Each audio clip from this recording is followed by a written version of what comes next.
सभी को नमस्ते, मेरा नाम है रूही चैनल। आप कितनी देर तक -50 डिग्री सेल्सियस को बर्दाश्त कर सकते हैं? हम रशिया के साइबेरियाई क्षेत्र के उत्तर में स्थित याकुतिया के कैपिटल याकुत्स्क शहर में हैं। ये ऑफिशियली दुनिया का वो शहर है जहां सबसे ज्यादा ठंड होती है। याकुतिया में अब तक का सबसे कम टेम्परेचर -71.2 डिग्री सेल्सियस रहा है। जब मैं यहाँ पहुँचा, भले ही मैंने कितने ही दिनों तक रिसर्च क्यों न की हो, लेकिन फिर भी मैं पूरी तरह से चौंक गया था। मुझे अचानक ऐसा महसूस हुआ जैसे याकुत्स्क जाने का मतलब है बर्फ के नरक में जाना। हम किस जगह पर आ गए हैं? मुझे आइस वाले गिलास से कुछ भी नजर नहीं आ रहा है।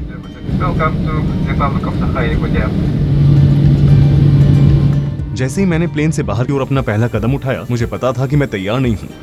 मौसम 47 डिग्री। यहाँ की दुनिया उस दुनिया से बिल्कुल अलग है। हम अभी उतरे हैं और अब हम सभी अपने होटल जाएंगे। यहाँ पूरी तरह से एक अलग ही दुनिया है। क्या तुम्हें भी खांसी आ रही है? हाँ, मैं सांस नहीं ले पा रही हूँ। यहाँ लोग कैसे रहते हैं? टैक्सी ड्राइवर हमें बता रहा है कि 15 मिनट से ज्यादा समय तक बाहर रहने से पिन चुभने जैसा दर्द, अंगों में सनसनी, फ्रॉस्ट बाइट और शायद जान भी जा सकती है। इसमें बहुत दर्द हो रहा है। मुझे अपनी उंगलियां महसूस नहीं हो रही है। वो हमें वार्निंग दे रहा है। हम यहाँ 1 घंटा कैसे चलेंगे? लेकिन हम यहाँ कम से कम पहली रात को 2 मिनट तक तो देख ही सकते हैं। हम अभी होटल पहुँचे हैं। मुझे पता है कि आज हमारा यहाँ पर पहला दिन है, लेकिन हम अभी बाहर जाकर मौसम देखना चाहते हैं। हम इस शहर को लेकर काफी एक्साइटेड हैं। मैं तैयार हूँ। मैंने ऊपर ट्राउजर्स पहने हैं और उसके नीचे अंडर सूट्स पहने हैं। मैंने गूज डाउन जूते पहने हैं और उसके नीचे मैंने 3 मोजे पहने हैं। उसमें से एक मोजा बहुत ही मोटा है। मैंने 550 गूस फेदर से बना हुआ कोट पहना है। इसके अंत में मैंने ऊन के 2 टॉप पहने हुए हैं और उसके नीचे मैंने 2 स्वेटर और एक टी-शर्ट पहनी हुई है। मैंने सिर पर एक टोपी पहनी हुई है और उसके ऊपर मैं ये पहन रही हूँ। मेरे कोट में भी एक हुड है। मेरे पास ग्लव्स हैं और अब मैं चलने के लिए तैयार हूँ। चलो बाहर चलते हैं। जैसे कि आप देख सकते हैं, पहला दरवाजा यहाँ पर है, फिर उसके पीछे दूसरा दरवाजा। इन्हें डायगोनल पोजीशंस में रखा गया है और यहाँ पर इस तरफ एक और दरवाजा है। इतने सारे दरवाजे होने की वजह यह है कि वे बाहर की ठंडी हवा को जितना हो सके उतना रोकने की कोशिश कर रहे हैं। जब भी हम हवा में सांस लेते हैं, हमें तुरंत खांसी आने लगती है, क्योंकि हमारे लंग्स को इसकी आदत नहीं। हम यहाँ सांस नहीं ले पा रहे हैं। जैसा कि आप देख सकते हैं कि सभी सीढ़ियों पर कारपेट बिछा हुआ है ताकि लोग सीढ़ियों से नीचे न गिरे। जमीन जमी हुई है और बहुत फिसलन भरी है। सभी बिल्डिंग्स के एंट्रेंस पर इस तरह के कारपेट बिछे हुए हैं। कभी कभी आप फुटपाथों पर भी कारपेट बिछे हुए देख सकते हैं। मुझे अभी से ठंड लग रही है। आपको शायद ये सुनकर दिलचस्प लग सकता है, यहाँ पर 3 लाख से भी ज्यादा लोग रहते हैं। देखो, वे सभी बर्फ से ढके हुए हैं। जैसा कि आप देख सकते हैं, यहाँ सीढ़ियों पर भी कारपेट बिछे हुए हैं। क्या आपको वहाँ पर एयर कंडीशनर्स दिखाई दे रहे हैं? वे पूरी तरह से बर्फ से ढके हुए हैं। वास्तव में तुम भी बर्फ से ढकी हुई हो। तुम्हारे आईलैशेस पर बर्फ है। क्या सच में? मेरे आईलैशेस पर भी? हाँ, और तुम्हारे बाल सफेद होते जा रहे हैं। अगर हम यहाँ 10 मिनट और खड़े रहे तो ये पूरी तरह से बर्फ में ढक जाएंगे। हाँ, तुम्हारे बालों पर बर्फ जमना शुरू हो गई है। क्या अब हम होटल चलें? ठंड काफी बढ़ गई है। वैसे अभी हमें सिर्फ 3 मिनट ही हुए हैं और तुम पहले से ही बर्फ में जमी हुई लग रही हो। तो तब हमारे शरीर के साथ क्या होगा जब हम -50 डिग्री सेल्सियस में 1 घंटे के लिए बाहर निकलेंगे? चलिए दुनिया के सबसे ठंडे शहर को एक्सप्लोर करें। सूरज अभी निकला है। ये लगभग 9 बजे उगता है। कल मैंने जो कपड़े पहने थे उसके अलावा मैंने आज 3 और स्वेटर, एक और अंडरवियर और एक एक्स्ट्रा मोजे पहने हैं। क्या तुमने 5 स्वेटर पहने हैं? हाँ बिल्कुल, 5 स्वेटर। और मेरे चलने के ढंग से और मेरे पफी लुक को देखकर तुम समझ ही गए होगे कि मैंने एक के ऊपर एक कितने कपड़े पहने हैं। क्या तुम्हें ठंड लग रही है? कल से ज्यादा या कम? मुझे अपने पैरों पर सबसे ज्यादा ठंड महसूस हो रही है। और तुम्हें? मुझे अपने पैरों पर थोड़ी थोड़ी ठंड महसूस हो रही है। हम अभी बाहर आए थे और तुम्हारे बाल जो ढके हुए नहीं थे वो जम भी गए। हमने एक के ऊपर एक कपड़े पहने हुए हैं, लेकिन यहाँ पर लोग आमतौर पर असली फर पहनते हैं। इस तरह वे अपने आप को गर्म रख सकते हैं। अब हम वॉक करेंगे। हम फिशिंग मार्केट की तरफ जाएंगे। हम देखेंगे कि हम कितनी देर तक ठंड को बर्दाश्त कर सकते हैं। ऊपर मूर्तियां आमतौर पर बर्फ की बनी हुई होती है, क्योंकि यहाँ का मौसम ठंडा है, इसलिए लोग आमतौर पर बर्फ की मूर्तियां बनाते हैं। वे झाड़ू से बर्फ को साफ कर रहे हैं ताकि लोग फिसल कर गिर न जाएं। इस तरह दिन में हर घंटे फुटपाथों पर जमी हुई बर्फ को तोड़ा जाता है।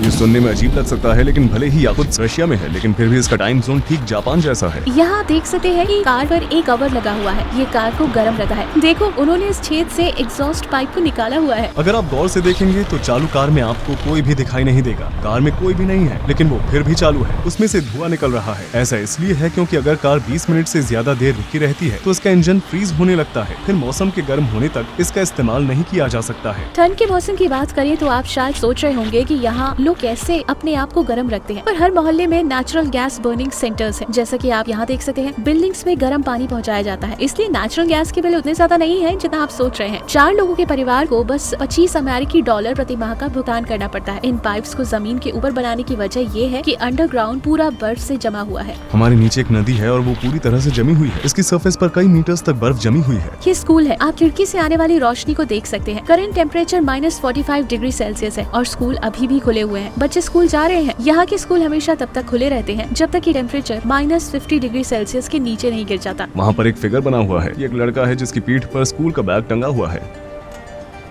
जैसा कि आप यहाँ देख सकते हैं, यहाँ पर ऊपर से गर्म पानी का पाइप जा रहा है। यहाँ पर हर जगह बर्फ के टुकड़े जमे हुए हैं।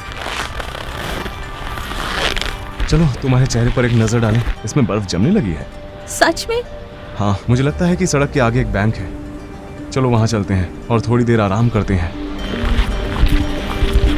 यहाँ के लोग जब एक जगह से दूसरी जगह जाते हैं तो वो आमतौर पर बैंक्स या शॉपिंग मॉल में थोड़ी देर रुकते हैं। वो अपने आप को थोड़ा गर्म करने की कोशिश करते हैं और फिर अपने रास्ते चल पड़ते हैं। अब कैसा है? मेरे पैर बुरी तरह से दर्द हो रहे हैं। मुझे ऐसा लग रहा है कि जैसे कोई लगातार मेरे पैरों में सुई चुभ हो रहा है। ठीक है, फ्रेश बाइट की तरफ। मुझे ऐसा भी महसूस नहीं हो रहा है कि मैं धीरे धीरे गर्म हो रही हूँ। तुम्हारा क्या हाल है? मुझे भी कुछ महसूस नहीं हो रहा है।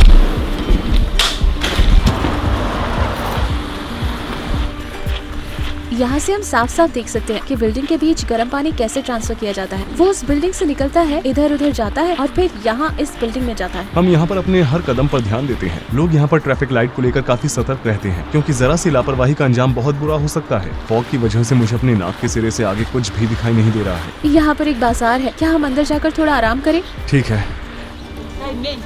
मैं अपने ग्लव्स नहीं पहन सकती क्योंकि मैं अपने हाथों को महसूस नहीं कर पा रही हूँ। खैर, ये बहुत भारी है। Очень многие фотографируются так. पूरी तरह से जमे हुए खरगोश। मुझे अपने हाथ बिल्कुल भी महसूस नहीं हो रहे हैं। देखो क्या हुआ। О, пошли, Гречка. Женщина тут.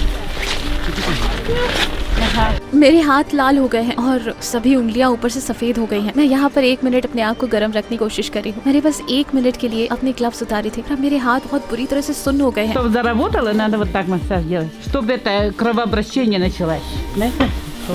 Это уже массаж. वो बहुत अच्छी है। मुझे नहीं पता कि मुझे क्या कहना चाहिए। वो सिर्फ रशियन ही बोलती है। कितना हुआ? Эй, нет, не станет. थैंक यू सच में शुक्रिया।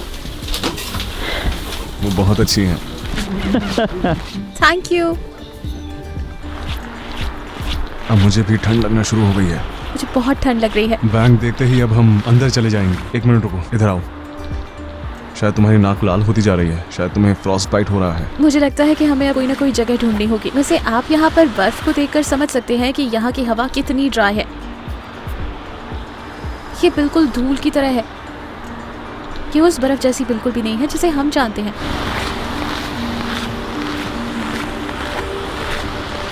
उस बिल्डिंग में क्या है?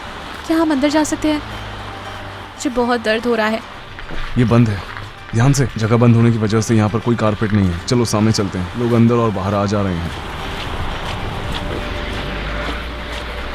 यहाँ पर एक हीटर है और अब मैं कुछ देर तक यही रहूंगी। मुझे बहुत दर्द हो रहा है। मैंने आज तक ऐसी ठंड कभी महसूस नहीं की। ऐसा लग रहा है जैसे कोई चीज मेरे पैरों और हाथों में चुभ रही हो। ऐसा लग रहा है कि जैसे मुझे हर समय कोई काट खा रहा है और मुझे नहीं लगता कि ये जल्द ही ठीक होने वाला है। हम 20 मिनट की दूरी तय करने के लिए पिछले 40 मिनट से चल रहे हैं और हम अब तक वहाँ पर नहीं पहुँचे। इसके अलावा हमें वीडियो भी शूट कर रहे हैं। ठंड की वजह से हमारी स्पीड और भी कम होती जा रही है, इसलिए हम बहुत थक चुके हैं।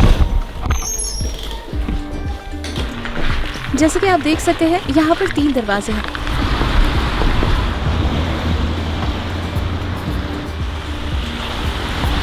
स्कूल का समय होने की वजह से पार्क में बच्चे नहीं हैं। मुझे यकीन है कि अगर स्कूल का समय नहीं होता तो अभी यहाँ बच्चे खेल रहे होते।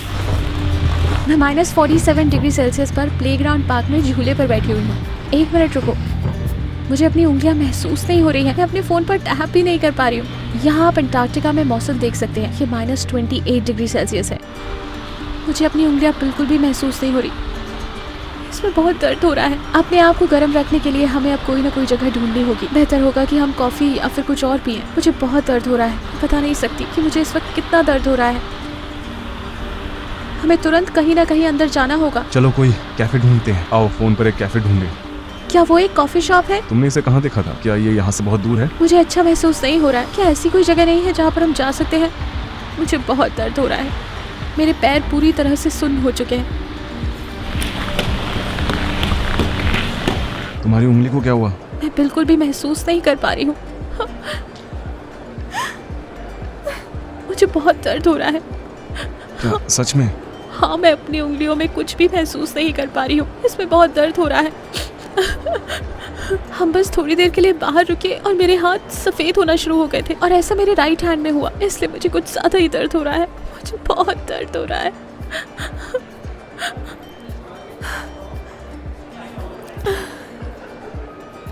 बहुत दर्द हो रहा है।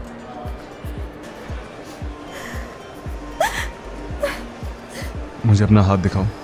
अभी इसका कलर थोड़ा सही है, लेकिन मेरी उंगलियां अभी भी सुन्न है। तुम्हें अब कैसा महसूस हो रहा है? मुझे बहुत दर्द हो रहा है। मेरे हाथ बहुत दर्द कर रहे हैं। मैं अपने हाथों को महसूस नहीं कर पा रही हूँ। मुझे वाकई बहुत दर्द हो रहा है। जब मैं बार में आपको अपने फोन पर मौसम दिखाने की कोशिश कर रही थी तो मुझे लगा कि मैं अपनी उंगलियां फोन पर टच ही नहीं कर पा रही हूँ। मैं उसे टच कर रही थी लेकिन फोन मेरी उंगलियों का पता नहीं लगा पा रहा था। मारिया, जिससे हम यहाँ मिले थे, उसने हमें बताया कि उसे फ्रॉस्ट बाइट हुआ था और उसके रेनॉल्ड डिजीज के लक्षण थे। उसके हिसाब से अगर वो 10 मिनट और बाहर रहती तो वो शायद हमेशा के लिए अपनी उंगलियों को खो सकती थी। जाहिर है बाहर जाने पर उसकी उंगलियों में दर्द महसूस होगा, भले ही बाहर ठंडी ना हो, जैसे 0 डिग्री सेल्सियस। दूसरे शब्दों में कहा जाए तो याकुत्स्क ने हमें ऐसा नुकसान पहुंचाया जो जीवन भर हमारे साथ रहेगा। एक जगह से दूसरी जगह पैदल जाना मुमकिन नहीं है। अगर आप चलकर ही जाना चाहते हैं तो आपको 20 मिनट की दूरी तय करने में 1 घंटे का समय लग सकता है। ऐसा इसलिए है क्योंकि आपको किराने की दुकान जैसी जगहों पर हर 5 मिनट में रोककर अपने आप को गर्म करना होगा। आम सोच के विपरीत इस ठंड के मौसम में बाहर रहना आग में बाहर रहने के बराबर है। यहाँ पर थोड़ी देर घूमने में और आग पर चलने में कोई फर्क नहीं है। सबसे पहले उसकी उंगलियां सुन्न हो गई, फिर उसे बहुत जलन और सूजन होने लगी जैसे उसने पहले कभी महसूस नहीं किया था। 1 हफ्ते के बाद उसकी उंगलियों की त्वचा निकलने लगी। हम दुनिया के सबसे ठंडे शहर याकुत्स्क की सड़कों पर 1 घंटे तक चले और इसके बारे में थोड़ा समझाया, लेकिन ये सिर्फ शुरुआत है। ये जगह कैसी है, यहाँ का मौसम कैसा है, यहाँ लोग क्यों रहते हैं, ये लोग कौन है, इन सभी सवालों के जवाब आपको मेरे अगले वीडियो में मिलेंगे। इस वीडियो में मैंने आइस एज एनिमल्स मैमथ के अवशेषों को फिल्माया है। इसके अलावा मैं एक ऐसे गाँव में भी गया था जो पूरी तरह से बर्फ से ढका हुआ था और मैंने वहाँ पर देखा कि लोग कैसे अपना जीवन जीते हैं। मैं अब आपसे मिलूंगा अपनी अगली डॉक्यूमेंट्री में। रूही चेनत यहाँ पर था।